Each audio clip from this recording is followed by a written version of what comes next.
අයිබෝවන් අද රසපරස කලෝරු මස් කරයකක් ලේසියෙන් හදාගන්න විදිහ බලමු ටිකක් වෙනස් විදිහට. ඉතින් ගම චුටි දෙයක් මේකට එකතු කරනවා බලාගෙනන්නකො වීඩියෝ අන්තිම වෙනකම්. ඉතින් එන්නකො අපි හදලා බලමු. ඉතින් මේකට අපිට ඕන වෙනවා උරුමස් ග්‍රෑම් 750ක්, ඒත් එක්කම ලොකුලුරු ගෙඩියක්, කරම්බ නැටි, එනසාල්, සේර, රම්පේ, කුරුඳු, ඒත් එක්කම මිරිස් කරලක්, ඒත් එක්කම ඉඟුරු ලුණු, ගම්බිරිස්, කහ, මිරිස්, ඒත් එක්කම බදපුතුන පහ, අමුතුන පහ සහ පිනාකිරි, ඒත් එක්කම ඔන්න අද අපිට මේකට හකුරුත් ඕනේ වෙනවා. ඒත් එක්කම විස්කි. එහෙම නැත්නම් මම මේ පෙනන જાතිනොත් අපිට චුට්ටක් ඕනේ වෙනවා. ඊළඟට අපි මස් ටික මැරිනේට් කරගමු. මුලින්ම එකට එකතු කරනවා අමුතුන පහ, ඊළඟට වේලපුතුන පහ, ඊළඟට මිරිස් කුඩු, කහ, ගම්බිරිස්, ඒත් එක්කම විනාගිරි මිශ්‍රණ දෙකකුත් දාගන්න. ඊළඟට ලුණු එකතු කරන්න ඕනේ. ටිකක් වැඩිපුර ලුණු දාගමු. ඊළඟට පොල් තෙල් ටිකකුත් එකතු කරලා මේ ටික හොඳට අනා ගන්නවා මස් වල හොඳට මේ ටික දැවචින විදිහට.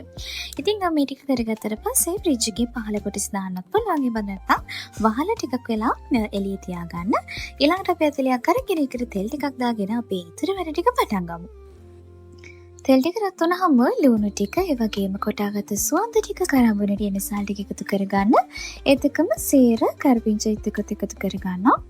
ඊළඟට රම්පේ, කුරුඳු, ඒත් එක්කම මිරිස් කරලක් දෙකක්, ඊළඟට ඉඟුරු, සුදුලුණු මේ ඔක්කොම ටික දාලා අපි මේක තෙලේ හොඳට කලවම් කරගන්නවා.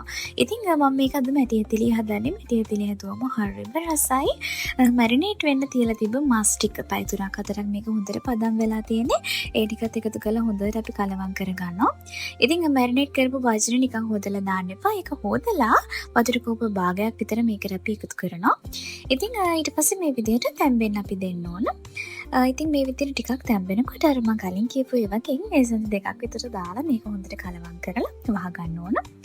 ඉතින් හොඳ හිඳනකම් අපි මේක හදා ගන්නවා මස් චුට්ටක් කල් වෙනකම්. ඊළඟට මම කලින් කිව්වා අපිට හකුරු මේ වැඩේට ඕන වෙනවා කියලා. ඉතින් හකුරුත් ඒ හැන්දක් විතර එකතු කරගන්නවා. ඉතින් නිකමට මේ විදිහට හදලා බලන්නකෝ ඔයගොල්ලන් වෙනද හදනවට වඩා වෙනස් රසයක් දැනෙයි. ඒත් එකම හැමදාම ඔයගොල්ලන් මේවා හදයි. ඉතින් මේ විදිහට අපි හදාගමු. හදලා බලලා මම දැන් හදන්නේ රස බලන්න.